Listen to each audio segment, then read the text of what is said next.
Здравствуйте! Мы с вами продолжаем возрастно-психологический блок наших занятий по психологии. И на предыдущем занятии мы с вами начали обсуждать такую тему, как эпигенетическая теория развития Эрика Эриксона. И мы с вами сейчас продолжаем разбирать понимание этим психологом такого психологического наполнения, содержательного наполнения различных возрастов человека и тех задач развития личности, которые, в общем-то, стоят перед каждым человеком, и каждый человек их более или менее успешно в своей жизни решает. Следующий возраст, который мы с вами разбираем, это возраст дошкольный, или Эрик Эриксон называет его возраст игры. И в этом, так сказать, вопросе, вот в этом названии «возраст игры» Эриксон вполне сходится с абсолютным большинством психологов, в частности возрастных психологов, специалистов по развитию, которые действительно согласны в том, что возраст с 3 до 6-7 лет – это возраст, когда основная работа ребенка – это игра. Да?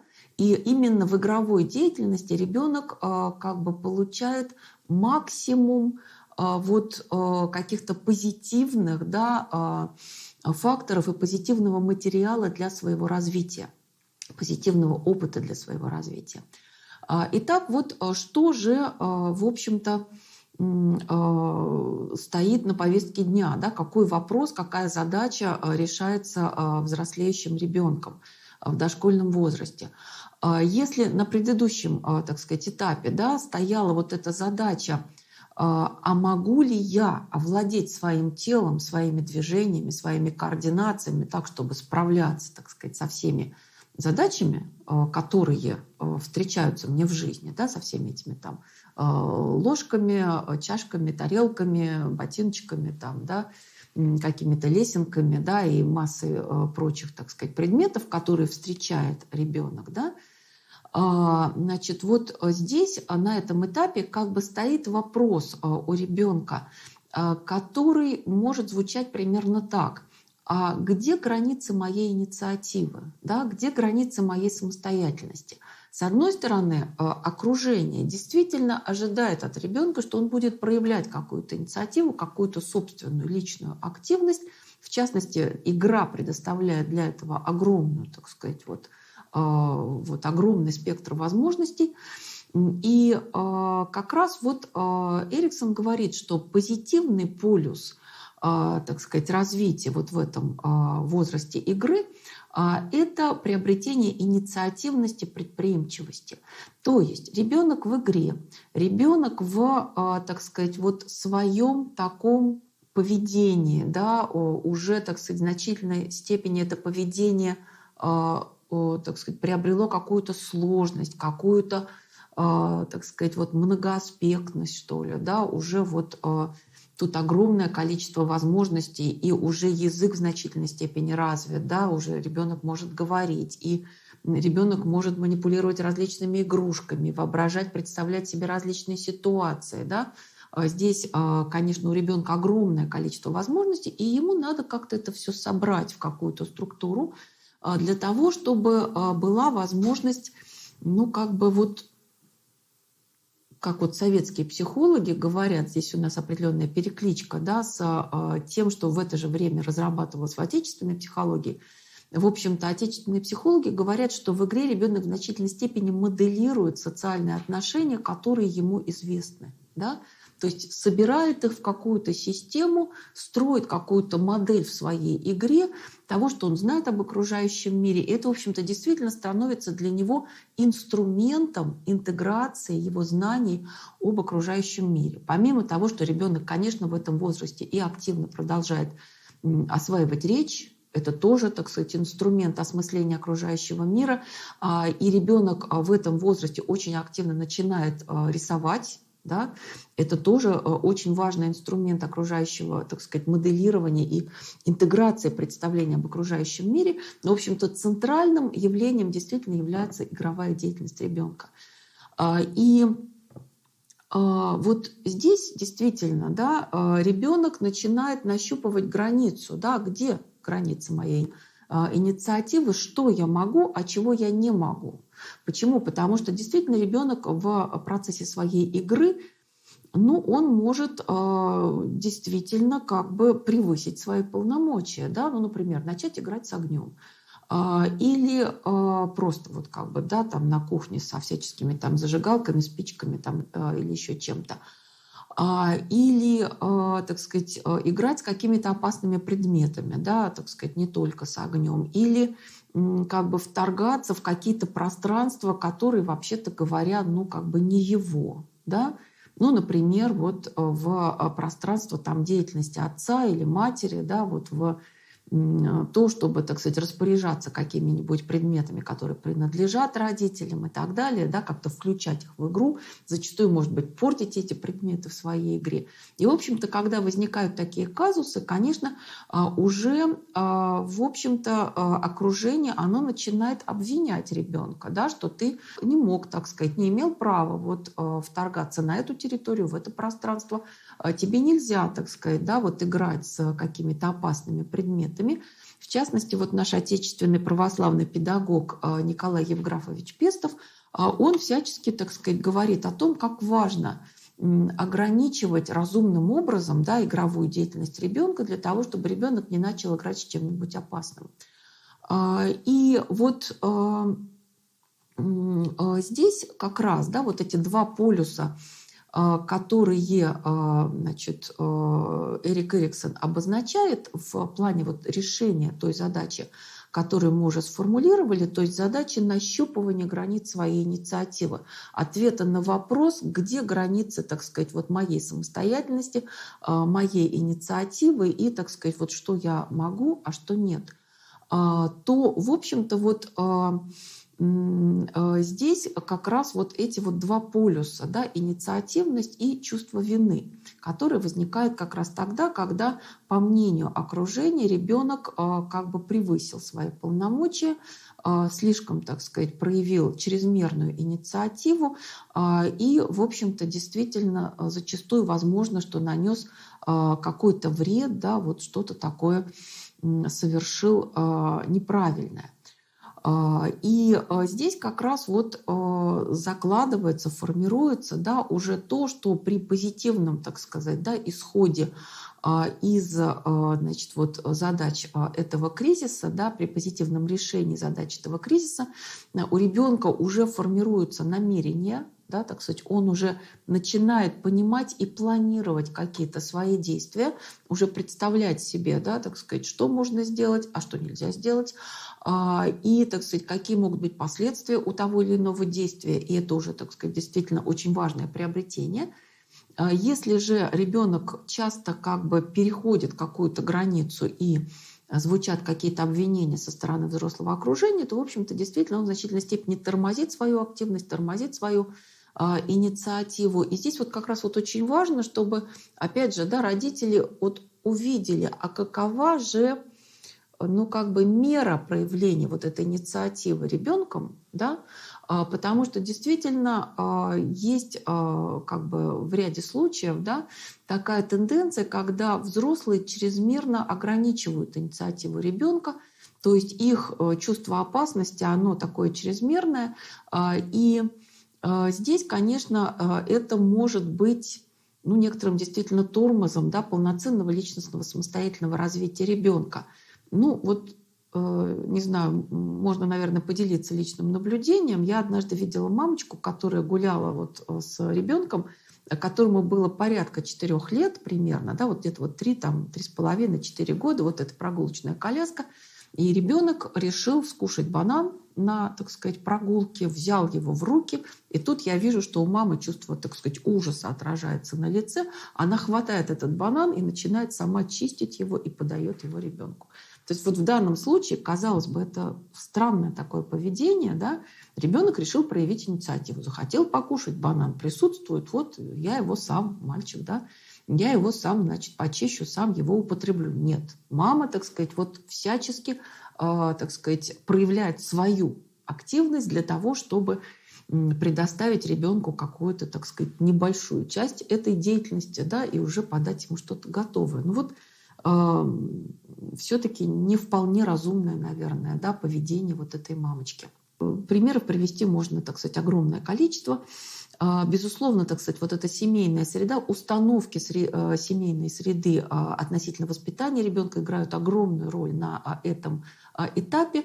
И если говорить о модусе эго в этом возрасте, в возрасте игры, то, в общем-то, Эриксон говорит, что это действительно вот такой модус проникновения. То есть, значит, при том, что классический психоанализ, он здесь говорит о том, что ребенок как бы интересуется, да, вот на этом этапе тем, чем отличаются мальчики от девочек, начинает как бы интересоваться вот строением своего тела, зачастую задают вопросы о том, откуда берутся дети и так далее, и так далее.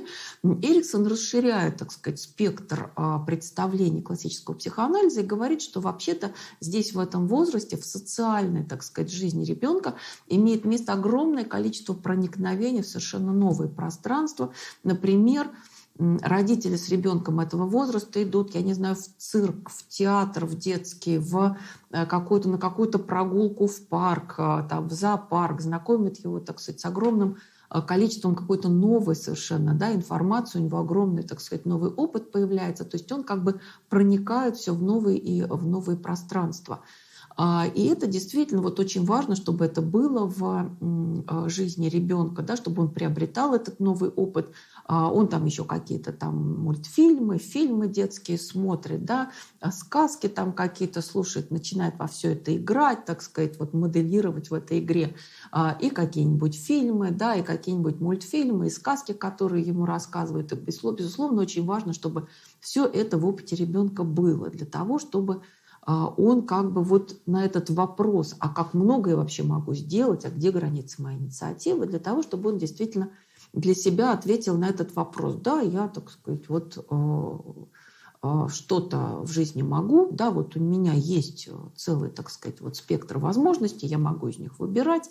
У меня вообще, так сказать, интересная, содержательная жизнь, полная различных впечатлений и какого-то нового полезного опыта. Следующий период в развитии человека, который выделяет Эрик Эриксон, это школьный возраст. И здесь как раз возникает как бы совершенно новая такая эпоха в развитии ребенка. Почему? Потому что ребенок поступает в школу. Вообще в разных странах дети поступают в школу в разных возрастах. В среднем, вот здесь Эриксон, так сказать, говорит, что школьный возраст – это примерно с 6 до 12. То есть когда начинается систематическое школьное образование. Мы с вами здесь можем сделать такую ремарку, что в ряде, скажем, западных стран дети могут поступать в школу буквально с 4 лет, а то и с 3. Но надо очень хорошо понимать, что называется это школа, но фактически, по сути, это детский сад. Потому что, конечно, никаких обязательных уроков с высиживанием, так сказать, вот нужного времени там нету. Там, безусловно, как бы совершенно такая игровая среда, в которую внедряют, так сказать, вот по мере взросления вот этих детей дошкольного возраста, внедряют какие-то элементы познания, какие-то элементы экспериментов. И вот это может называться там научное, так сказать, вот урок науки, да, так сказать. Там они могут, например, бросать в прозрачный тазик различные предметы, там камушки, перышки, какие-нибудь пластиковые шарики, смотреть, тонет, не тонет. Да, вот это вот у них такие замечательные физические эксперименты. То, что, значит, совершенно как бы, да, интересно, доступно детям дошкольного возраста, и, в общем-то, это уже, так сказать, некоторое внедрение, так сказать, физических закономерностей в жизнь ребенка. Но действительно вот такое систематическое школьное образование, оно имеет, так сказать, вот возможность начаться где-то с 6-7 лет, и в данном случае периодизация Эрика Эриксона, она здесь следует как раз вот за этой нормальной возрастной логикой. В отечественной периодизации вот этот возраст называется где-то с 6-7 до 10-11 лет. Это вот младший школьный возраст. То, что, так сказать, приходится на начальную ступень школьного образования.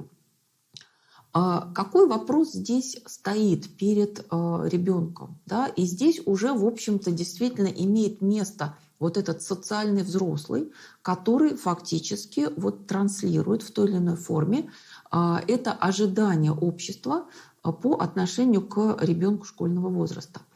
вопрос, который, так сказать, для себя вот как бы переформулирует, да, и как-то ощущает как собственную проблему ребенок, это вопрос следующий. А насколько я способен, а насколько у меня вообще получится овладеть всей этой школьной премудростью и действительно приобрести то, что Эриксон называет компетентность. Очень важно в связи с этим, чтобы ребенок поступил в школу не слишком трудную для него по уровню, так сказать, образования. Все школы немножечко разные, да?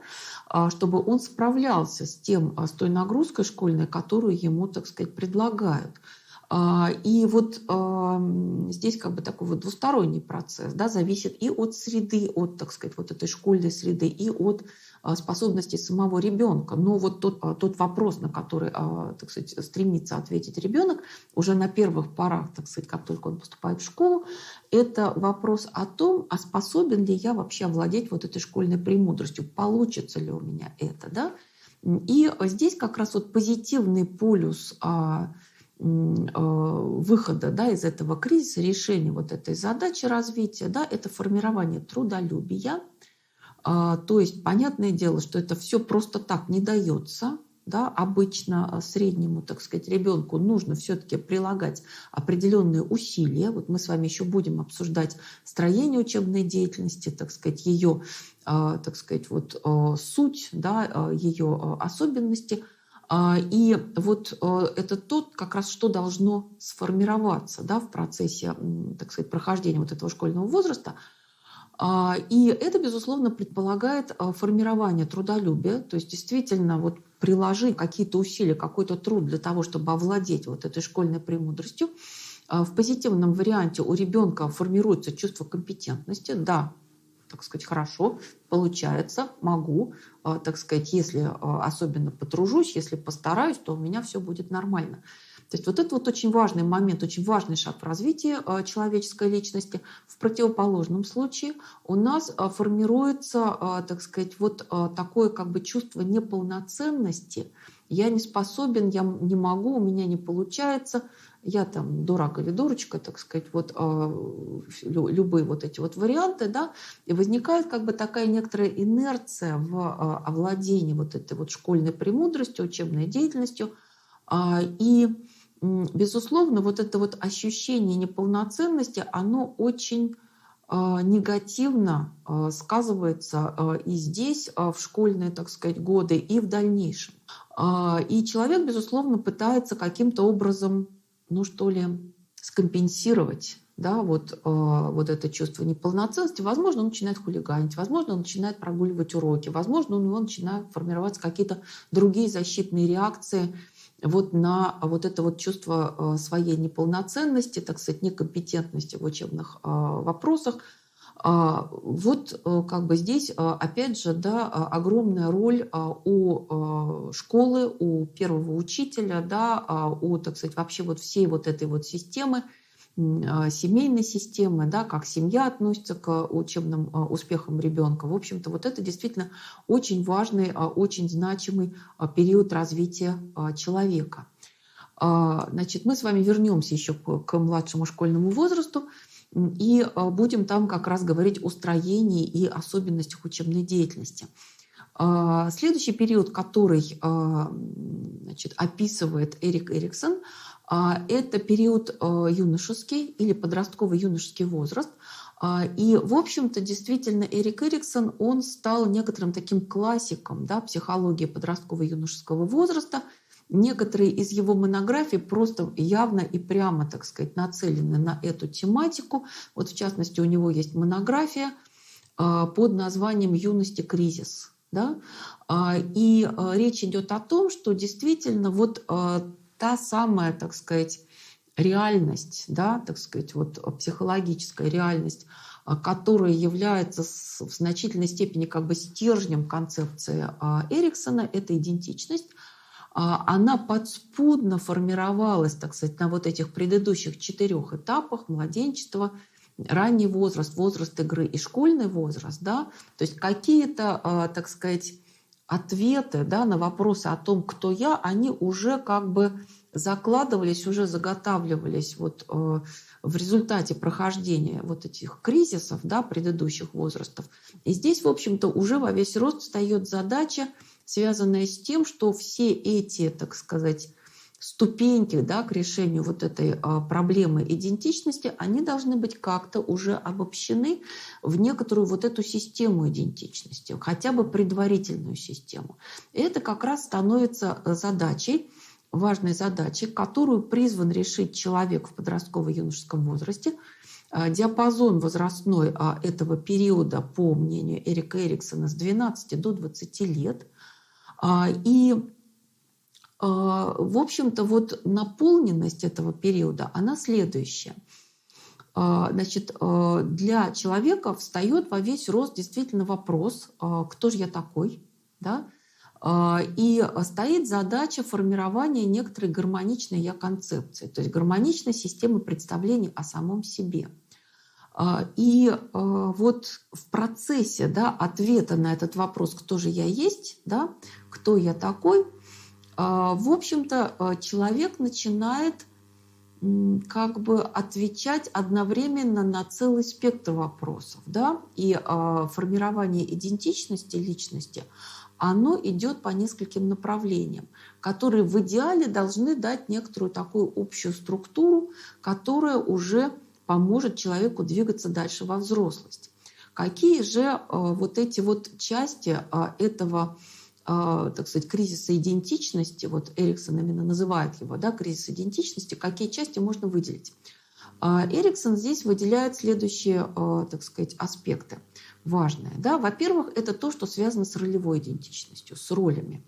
Значит, дело в том, что человек вообще действительно в жизни выполняет целый спектр социальных ролей. Вот в такой науке, как социальная психология, в общем-то, вот эта вот, так сказать, ролевая теория, она является достаточно значимой и важной. Действительно, у человека множество социальных ролей. Скажем, если мы говорим о подростке, то, безусловно, у него есть социальные роли, связанные с его семьей. Да? Это и вот роль, допустим, сына или дочери по отношению к своим родителям, да, роли брата или сестры по отношению к своим сиблингам, да, вот братьям и сестрам.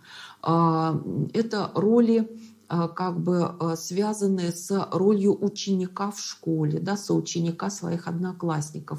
То есть надо уметь исполнять эту роль, надо знать, да, так сказать, в чем она состоит, как ее выполнять, так сказать, каковы права и обязанности, да, вот этой социальной роли. И, в общем-то, вот это очень важная такая часть. Да? Ролевая идентичность, помимо вот этих социальных ролей там, в семье, в школе, так сказать, вообще вот в социуме, в который уже, безусловно, человек подростково-юношеского возраста в значительной степени проникает, и у него, так сказать, достаточно широкая сеть социальных контактов. В общем-то, значит, подростку важно еще как бы определиться по отношению к, так сказать, вот роли лидера группы. Да, вот Эриксон выделяет это как, так сказать, отдельный важный аспект вот этой ролевой идентичности. В частности, что важно? Да? Важно понимать, что в процессе жизни подростка он может входить в разные социальные группы. Вот у нас школьный класс. Вот у нас, допустим, какой-нибудь факультатив, который посещает данный конкретный подросток. Вот, допустим, школьная спортивная команда, в которую он входит как член этой команды или как капитан этой команды. В общем-то, вот он член этой группы. И надо понимать, что в разных группах социальных, в которые входит подросток, он может иметь очень разное отношение к лидерству, потому что в какой-то группе он может быть лидером. Ну, например, он может быть капитаном, там, не знаю, школьной футбольной команды, да, к примеру, или какой-нибудь спортивной команды своего класса, или там, вот, допустим, параллелей, так сказать, да, вот среди вот как бы сверстников, да, вот этой спортивной команды. При этом, допустим, в самом классе, в учебной деятельности он может занимать какие-нибудь нелидирующие позиции, да, или как бы в социальной жизни класса как целостной группы, да, тоже он может занимать какие-то нелидирующие позиции. И вот очень важно, чтобы подросток умел как бы, да, переходить из роли в роль. Вот здесь он там капитан команды, здесь он, так сказать, какой-то вот рядовой член класса. Может быть, он, так сказать, вот какую-то такую особую роль, так сказать, да, в той или иной социальной группе занимает. Может быть, он только-только входит на каких-то первых порах в какую-нибудь группу, связанную с каким-нибудь там факультативом, не знаю, там астрономические наблюдения или там что угодно, так сказать, другое по интересам этого подростка, и только-только, так сказать, вот входит на правах новичка. То есть вот очень важно, чтобы он, так сказать, мог вот эти свои различные отношения, да, к лидерской роли реализовывать в реальности и адекватно ориентироваться в том, вот в какой позиции он находится, какая позиция правильная по отношению к нему, какой позиции надо добиваться ему и так далее. Да? То есть это вот очень важная часть ролевой идентичности. Кроме того, опять же, под рубрикой также, в общем-то, ролевой идентичности можно рассмотреть половую идентичность. И здесь Эрик Эриксон, в отличие от как бы современных западных психологов, которые зачастую, некоторые, конечно, сопротивляются, да, но довольно многие, в общем-то, принимают вот эту всю идеологию, связанную с чрезмерным таким вот уважением меньшинств, связанных с как раз вопросами половой идентичности. И Эрик Эриксон как раз говорит о том, что вот очень важная часть, значит, развития идентичности личности – это половая идентичность. И здесь, понятное дело, вот мы с вами пока вот это не отмечали, да, что вот действительно есть негативный полюс развития, решения, да, так сказать, человеком задач развития вот по тому или иному направлению. И как раз вот позитивный полюс в становлении половой идентичности – это то, что касается психологического принятия своего пола, да, как бы человек психологически согласен с тем, что он принадлежит к этому полу, он принимает роль, как бы традиционную роль, связанную с этим полом, то есть он понимает, что он вырастет в мужчину или в женщину, что эти роли связаны с, скажем, определенными семейными ролями мужа или жены, матери или отца, и он психологически эти роли для себя принимает. И надо сказать, что, в общем-то, это далеко не всегда происходит. И все вот эти вот, так сказать, ЛГБТ-движения, они, конечно, не на пустом месте возникают. Там может быть огромное количество искажений. В процессе как раз взросления они могут быть заложены, да, отрицательным образом. Я не имею в виду вот современные вот эти движения, когда фактически ребенку буквально с детсадовского возраста навязывается вопрос о том, а ты вообще кто? Да, так сказать, ты кем себя ощущаешь, мальчиком или девочкой, независимо от того, так сказать, к какому полу принадлежит биологически данный конкретный ребенок.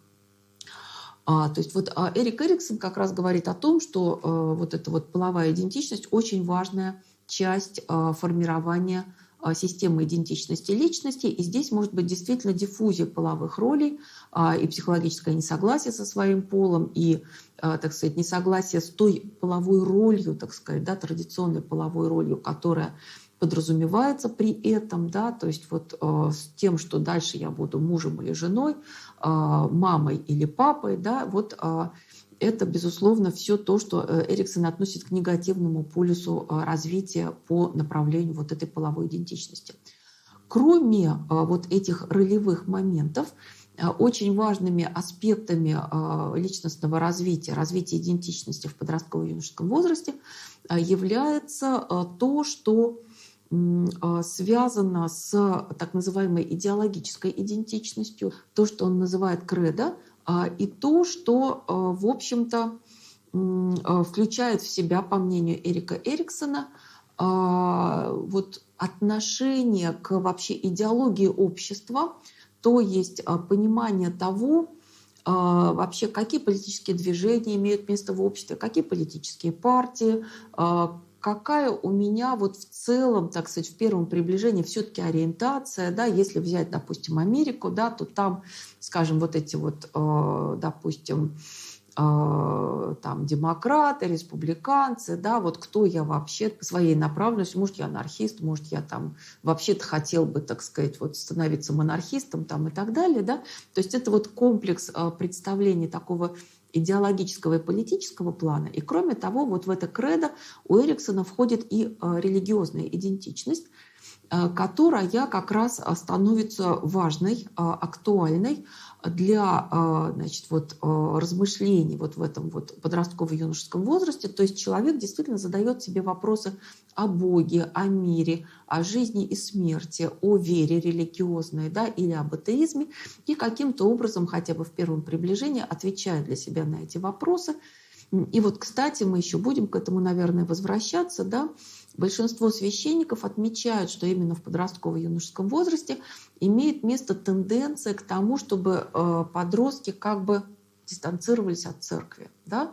И очень многие священники говорят о том, что это, безусловно, связано с тем, что подростку нужно самому, лично, самостоятельно ответить для себя на все те вопросы, которые связаны с религией. Даже если человек прошел как бы религиозное воспитание, да, либо в рамках воскресной школы, либо, может быть, его отдали учиться в православную школу, да, и вот как бы религиозно ориентированные школы есть и в других странах, то тем не менее в подростковом возрасте очень важно для вот, растущего человека ответить для себя на все эти вопросы именно самостоятельно. Да? И это зачастую может как бы привести к такому дистанцированию, так сказать, этого подростка от церкви, зачастую просто к уходу из церковной ограды, да, к тому, что человек перестает посещать церковные службы, да, что возникают какие-то, может быть, напряженные отношения, если они вообще были, да, эти отношения с духовником, если был таковой постоянный духовник. То есть вот здесь целый комплекс проблем возникает, это то, что связано с религиозной идентичностью. И еще одна, так сказать, очень важная часть прохождения вот этого кризиса идентичности – это часть, связанная с так называемой временной перспективой. То есть Эрик Эриксон полагал, что очень важно, чтобы подросток уже, так сказать, научился ощущать время, понимать интервалы временные и, так сказать, планировать эти временные интервалы. Понятное дело, что, безусловно, тренировка вот в этом планировании времени, оценке времени, она имеет место на более ранних периодах развития. Очень здорово, когда жизнь семьи структурирована, так сказать, есть определенный режим жизненный. Да? Это все помогает человеку планировать время. И вот это созревание временной перспективы в норме, оно имеет место к 16 годам. В среднем, да, при нормальном развитии. Не всегда, далеко не всегда это происходит в действительности, в реальности. И вот эта временная перспектива, она впоследствии просто обращается в будущее и помогает подростку, уже взрослеющему человеку, да, планировать свою будущую жизнь. И понятное дело, что как бы вот негативный полюс развития этого процесса развития идентичности – это то, что Эриксон назвал диффузией ролей, или, так сказать, диффузная идентичность. Это те варианты, когда, в общем-то, действительно идентичность не приобретает как бы вот такую характеристику стройной системы, да, неупорядоченная какая-то такая, так сказать, конгломерация каких-то представлений о себе. И это на самом деле достаточно такой тревожный и негативный сигнал, который мы с вами будем прицельно разбирать на следующих занятиях. И, в частности, вот мы с вами на следующих занятиях продолжим знакомиться с представлением Эриксона и о подростково-юношеском возрасте, и о более поздних, уже следующих периодах зрелости человеческой личности. Сегодняшнее занятие на этом мы заканчиваем, а теперь вопрос.